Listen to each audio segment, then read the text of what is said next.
Javin is just, he's not doing a good job. Okay, I get it. He's acting. He's been putting up an act now for a while, ever since the pods, and his act is slipping. Okay, he's got to do better to make us really believe in his BS. Okay. Why you always in the mood? I'm acting brand new. I ain't trying to tell you what to do, but try to play it cool. Hi everyone, welcome back to my YouTube channel.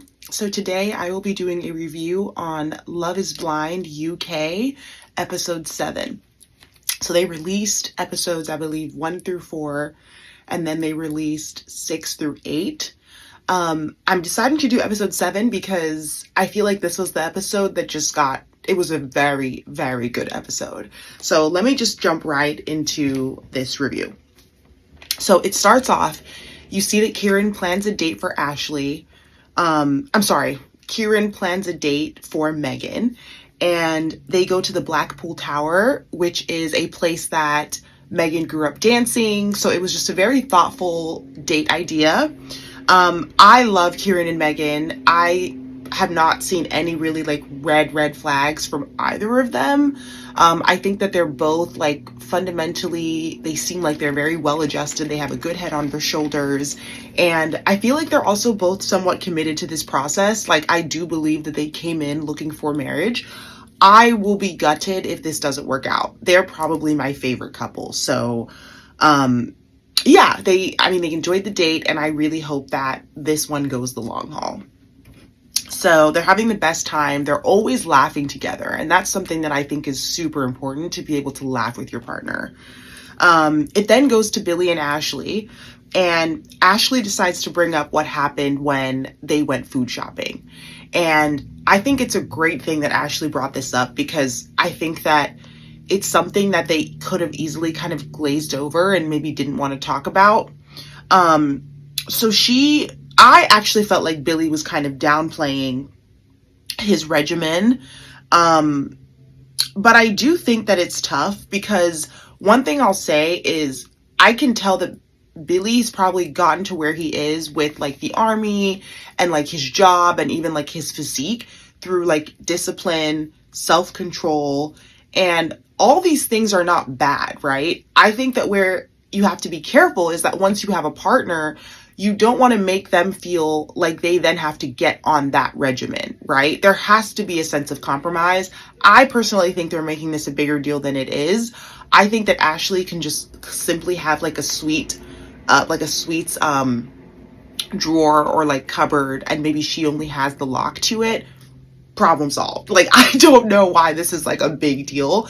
And one thing I will say is Ashley I think she should be more of it, acknowledging the fact that a lot of the way Billy is also tied to his job, right? He can't be telling soldiers, drop down and give me 50, and he's not eating right and he's out of shape, right? It doesn't make sense. And I don't think people realize that, especially in the army and these types of things, a lot of respect comes from also being in shape. That's a huge part of it, right? And it's you want to be that example for those soldiers. So Ashley needs to understand that, Billy probably does certain things. He's okay, I'm not going to buy this because I know that if I buy it, I'll eat it, which I'm not going to lie, that logic makes a lot of sense to me, because I do the same thing. When I'm on diets, there's certain things I do not buy because I know that if it's there, I will eat it, right? So everybody has their systems, and Ashley shouldn't expect Billy to just change that because she's now in his life. If anything,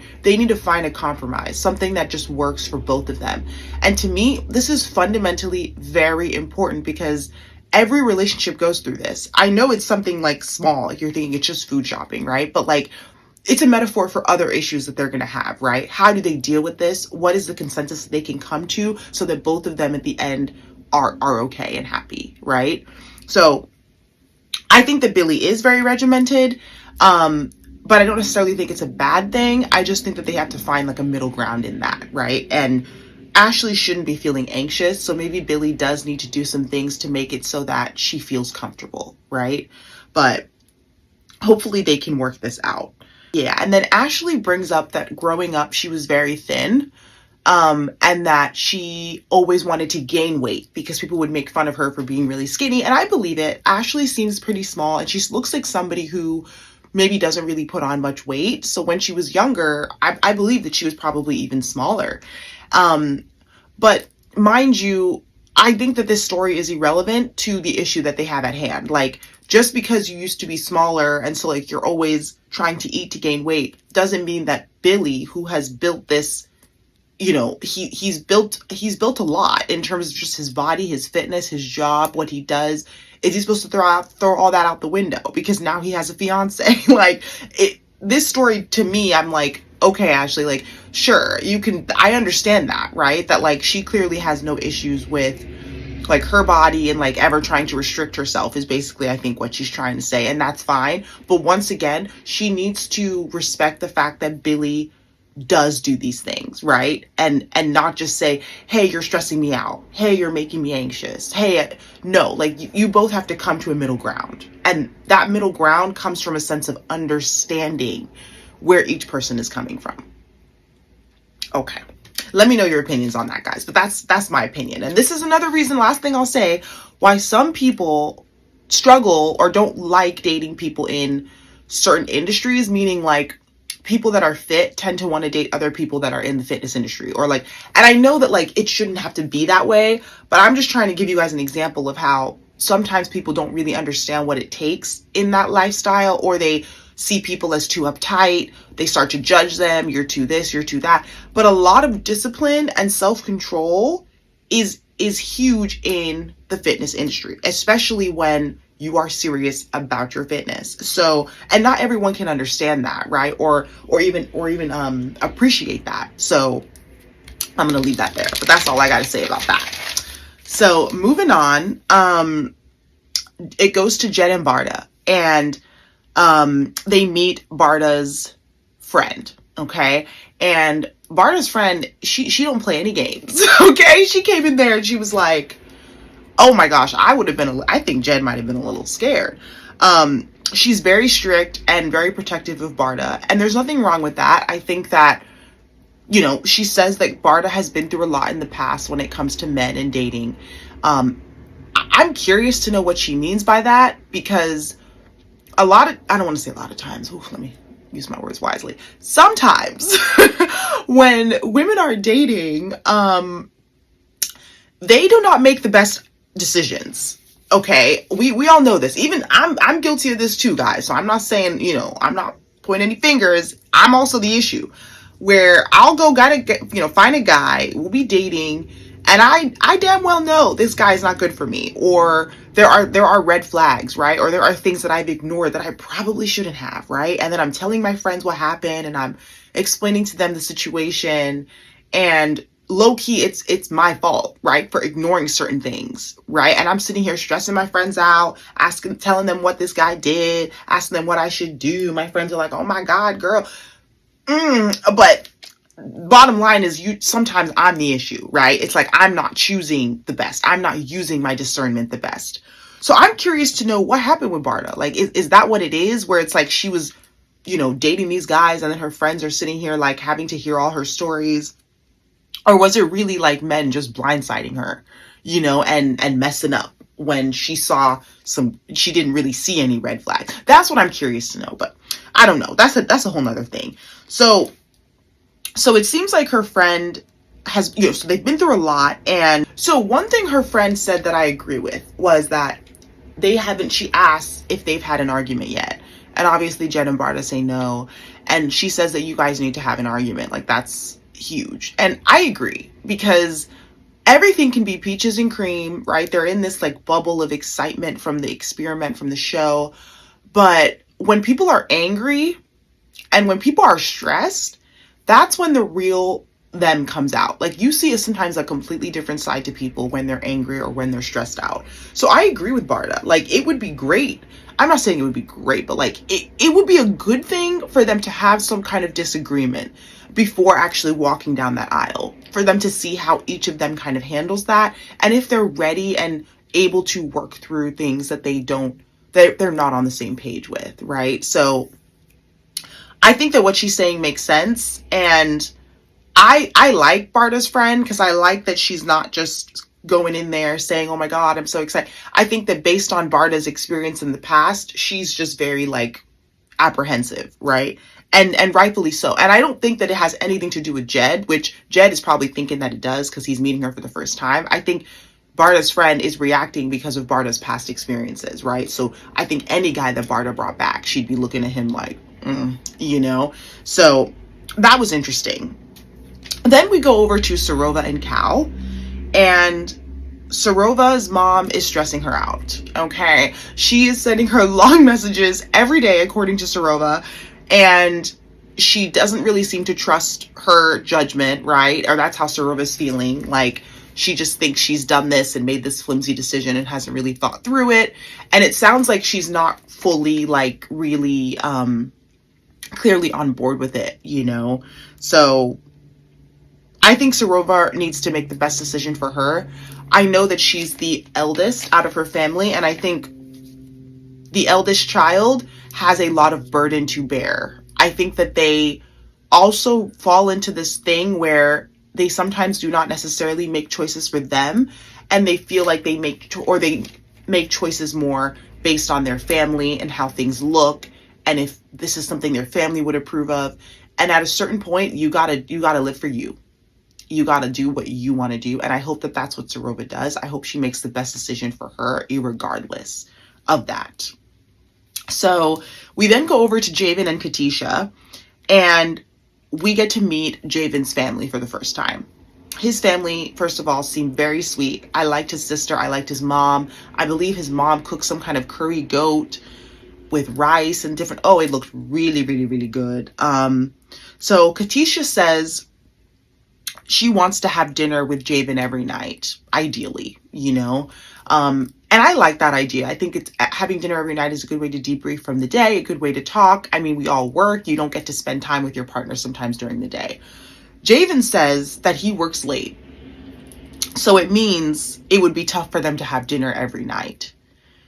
Katisha explains that after work, she'll go train, right? She'll go to the gym. So she'll get back maybe around 9 or 10. And that, you know, after that they can, I guess, have dinner, which is kind of late to have dinner. But Javin seems like he just doesn't really want to compromise. And I saw somebody say something like, you know, Javin wants to get it on every night, you know what I'm saying, have sex every night, but then he don't have time to have dinner with her every night. Interesting, right? So, you know, we all know what's going on with Javin and Katisha, so I'm not even going to get into it too much, but I can tell that he's just not really willing to compromise because he doesn't want to have dinner with her every night, point blank, period. No matter how he tries to spin it, you know? I mean, Javin is clearly just not ready to commit on a proper level, but obviously, like, we're not surprised. We all knew this from the jump. So, Javin's sister is shocked, okay, that Javin is now even engaged, considering marriage, talking about marriage. She's never heard him talk about it before. She says that she's actually currently engaged and has been planning her wedding, I think, for 18 months. And she's just surprised that Javin is at this point and even did this whole thing, because he's never really voiced, I guess, wanting to get married. So the sister asked Katisha, what do her and Javin have in common? So Javin's sister asked Katisha what they have in common. And Katisha says something along the lines of they were close to their family, or they have like they have a good relationship with their family, each of them. And I was like, a lot of people have good relationships with their family. I hope that that's not the only reason why you chose Javin, you know? And I wish that the sister gave each of them, Javin and Katisha, enough time to really answer this question properly, because I don't see it between them. I don't see the chemistry. I don't see it. And it's like, I want to know, what in your head do you guys see with each other that the viewers are not seeing? Because it doesn't make sense. What do you mean you're close to your family? Like, that's, a lot of people are close to their family. I would hope that it would be specifically something about that person when you guys are about to walk down the aisle. Oh God. But it's fine. I mean, we all knew what this relationship was, so I can't get into it too much. But let me know what you guys think in the chat, because clearly, like, it's just a mess. So Javin's sister confirms to Katisha that Javin doesn't normally open up or get vulnerable. And she basically says that he tends to kind of smile through things. Like he's not one to really show his emotions, and that even when he's sad, he'll be smiling. When he's upset, he'll be smiling. So she mentions that he had an injury when he was younger, like really young, maybe like 17 years old, from football. And that after that, he never really fully recovered from that. Like it maybe impacted him like a lot. Maybe he saw a future in football and that didn't work out. I thought it was interesting she brought that up, because clearly she's alluding to the fact that maybe there's some things that he still needs to kind of work out when it came to that incident in his life. And I mean, that's interesting. I think that being vulnerable though and communicating is huge in a relationship. Being able to let someone in is huge. You can't just constantly have this wall up. And unfortunately, because this experience or experiment is like a certain amount of time long, like in a couple weeks, they're supposed to be getting married and possibly saying yes. I don't think Katisha has enough time to break these walls down and figure out what's going on with Javin and why he's not opening up. If anything, Javin needs to probably go to therapy. You know, that there's just this experiment is so sped up that Katisha doesn't have time to figure out what's going on with Javin, unfortunately, you know. So yeah, that was interesting to hear. But there's some layers that need to be peeled back from Javin, and those layers, you know, there's not enough time to peel back those layers before the wedding. So okay, so we then go to Billy and Ashley, and Ashley meets Billy's dad.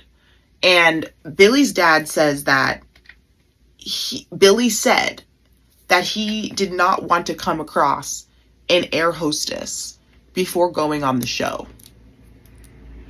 That's literally what he said before going on the show, that everything will be fine, but if I come across an air hostess, basically Billy was saying he would leave the show. It would be over, right? If that's all he ended up finding. So I'm starting to think, is Billy trying to force this? Why did he choose Ashley? And I hope he's not trying to just do this to get the airtime, because I just find that crazy that you go on the show and you say to your dad, I just can't, you know, if I come across an air hostess, you're going to see me at home soon. And then you get engaged to an air hostess. Something's not right there, in my opinion. For you to say those exact words and then you bring home an air hostess is bizarre. Let me know what you guys think about that. So we then go, so they have a reunion, okay? And this is for the couples that are engaged, and then the pop squad comes up, which are the couples that, or sorry, the people that never really made it to the engagement, right? So Javin is speaking to Kieran, okay? And Javin says he's not currently in love with Katisha, but he could see himself spending the rest of his life with Katisha.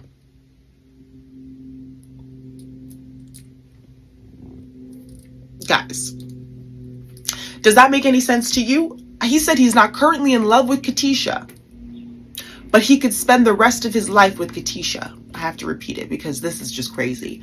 So how are you going to spend the rest of your life with someone you don't love? What?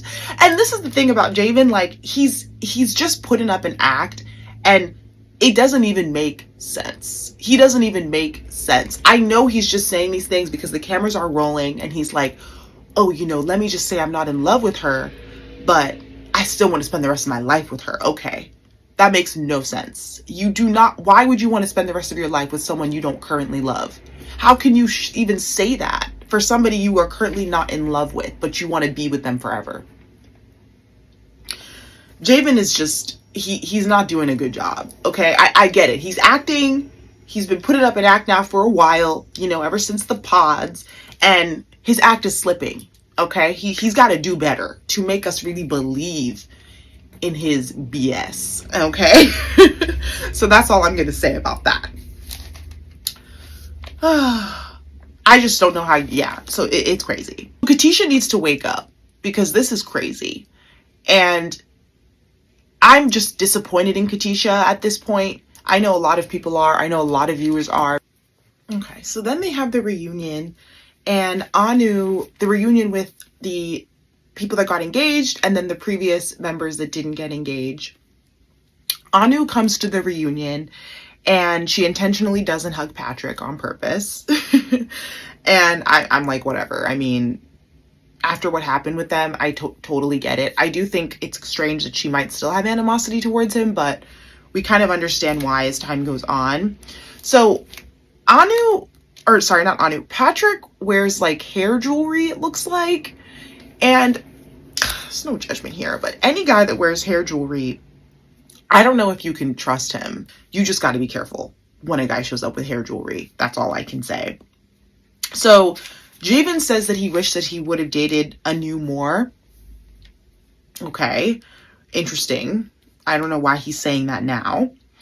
Damola is making Katisha out to be the villain, and he's talking to Javin kind of about what happened, and I think he's forgetting that Javin also was somewhat of a villain in this story too, right? And that he also played a role in kind of manipulating Katisha into making the decision that she did.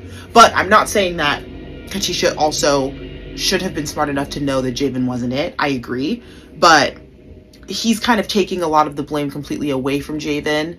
And I think kind of giving Javin some fuel for Javin to say, you know what, based on even all these things Damola's saying, I don't want to be with Katisha anymore, when we all know that he never wanted to be with Katisha anyway. So it is what it is. So Kieran sees Sophie and says that he thinks that she's attractive and that she is someone that he would have gone up to in a bar, which is not surprising. I expected him to think that about Sophie. But once again, you know, I can tell that Sophie has a lot of issues, right? It's very obvious. And her looks aside, they would not have been a good match. They just would not. And that's what Love is Blind is about. They couldn't form a connection outside of actually seeing each other. So I still think that Megan was a much better choice for him, even though, you know, he feels that way. So basically, Anu talks to Patrick about what happened. And Anu is not happy that Patrick didn't reach out to her after the experience was over, you know, to even say, hey, sorry about what happened, or like nothing. He didn't reach out to her at all. And she says that he kind of robbed her of the experience, you know, like kind of took it away from her, and she's just not happy about it. And, you know, she starts calling him a liar. So she starts calling him a liar, and, you know, then she starts making fun of his outfit, saying like, what are you wearing? Is that like a do-rag or something, or a scarf on his head, and that it looks bad on him? I think that she personally went too far. I think that at this point, for her to have this level of like resentment and animosity towards Patrick, it's kind of crazy, only because there's some time that's passed now. And to be honest, her not getting engaged to him was probably the hugest blessing of her life. Like, Patrick is just not it, right? With him and his damn spleen. So she shouldn't be this angry. I think she should be thanking God that he cut her loose at the end of the day. So yeah, that's that. So Kieran tells Megan, Kieran goes up to Megan and basically tells her that he's going to have a conversation with Sophie. And I thought that this was really like great. Like, at least he's letting her know so that she doesn't feel any kind of way, or she's surprised if Kieran pulls Sophie. Sophie says she's not pressed, and, you know, so Kieran goes up to Sophie, and, you know, they're just talking, and he kind of apologizes for giving that gift and saying that, you know, looking back on it, it was kind of, he didn't think about how it would like impact her and stuff. Sophie's like, oh, that's fine. Like, they don't really say too much between each other. And, you know, Sophie says, well, I'm glad that you're happy, and, you know, hopefully I wish you all the best. Very short, sweet, to the point, move on. So Kieran did well, because I was curious to see how this conversation would go, curious to see if Kieran was going to start playing any games or saying anything cheeky, and he didn't. So I was proud of him. So basically after that, Sophie starts kind of downplaying Kieran's attractiveness, saying that after seeing him, she's glad that, you know, that he's not her type and that she's not into blondes. And I think Sophie's just doing that because she's still hurt by the whole situation. I mean, let's be real. Kieran is attractive, okay? Even somebody that's not into blondes, like, I prefer darker features. Kieran is attractive. He's an attractive guy. And I think that Sophie just doesn't want to admit that based on what went down between them, which is fine. And I'm not surprised, because That's the type of person Sophie is. So Kieran says to Megan that the Sophie that he encountered, right, is not the Sophie that he's heard about from Megan. And I thought that this comment was strange, only because I thought that Kieran was being a little naive. Like, obviously the Sophie that Megan saw in the pods with all the other girls is going to be different than the Sophie that he saw when he was dating her in the pods, or the Sophie that he just talked to while they were at the bar, right? Like, women do not act the same around a bunch of other women as they do around a guy that they are trying to pursue. Like, this is common fucking knowledge. Like, I mean, not curse. This is common knowledge, okay? Like, so for him to say that, I thought was strange. Like, almost like he's trying to fish at, like, or like doubt Megan and doubt certain things, and I don't really know where that's coming from. Like, I get it. You think Sophie's attractive, but the bottom line is, she doesn't strike me as the nicest person. She doesn't strike me as someone you would want to form a long-term relationship with. I can just tell she has problems, right? Not only problems opening up, but other problems too. So, you know, for Kieran to have made that statement, I think was strange. And I was like, what are you trying to say? That, like, she's not showing you that part of her? Of course she's not. Women are very different around men that they like than they are around women. Like, please tell me in the chat if you guys disagree with this. Like, I've seen it, you know, where a woman can be so awful to other women, and then when she gets around guys, all of a sudden she's a different person. So Javin and Sophie speak, and Sophie says that she can't sit down because if she did, her vagina would be out. I don't understand why she had to use those words. Why would she say that to a man that she knows is engaged? This is what I'm talking about when it comes to Sophie. No, not a fan. Crazy behavior. You should not have said those words. It was unnecessary. She's definitely flirting, and why? Just why? So they're basically like laughing and giggling and like talking and saying things like, "Oh, why are you looking at me like that?" Like, they're hardcore flirting. Tell me why Sophie was talking to Javin longer than Kieran and Sophie talked.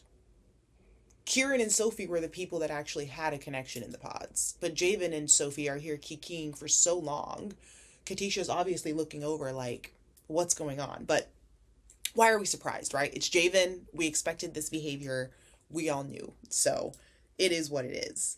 So it then goes back to Javin and Katisha's, like, you know, place that they're staying in, the apartment. Katisha's clearly upset. She's not saying too much. And at some point she kind of kisses Javin on the forehead and says she's going to go to bed. Javin's just sitting there. And after a while you see him texting people to figure out where they are. Like, where are we linking up? Basically the rest of the people that went to a different bar. He goes into the bedroom where Katisha is and says that, you know, ask Katisha if she's going out. Katisha's like, no, I'm staying in. Clearly you can see Katisha's mad, but, or just like unhappy, sad, and Javin could care less. He's like, okay, well, I'm going out, and he leaves. So that's that. He leaves, and, you know, Katisha's sitting there crying. But let's be real. These are tears that we knew were coming, you know, and it was only a matter of time. And I'm sorry, but I don't feel bad for Katisha. You know, when you say you make your bed, you lay in that bed. And sometimes you'll be crying in that bed. So I don't feel bad, because I'm like, why are you, like, we all knew this was coming. So that's that. And you guys know Damola would have asked if she was okay, but that's okay. You know, it is what it is. I'm going to move on. So for all that we know, you know, Javin could be going to meet up with Sophie. We don't know what's going on there, right? I mean, considering the way he was acting at the Pop Squad party, my mind is racing in terms of what he's going to be doing at this event, okay? Yeah, I'm sure he's going to go find Sophie, who basically, you know, says that her dress is so short that her vagina could be showing. I don't know what self-respecting woman would say something like that to a engaged man. And this is the type of behavior that I'm like, come on now. No matter, like, come on, you know? So I'm going to leave it at that. That's the last thing I'm going to say about that. Please don't forget to like, comment, and subscribe. I really, really appreciate it, guys. And I will be doing the episode 8 review next, so please watch out for that. Thanks, guys. Bye.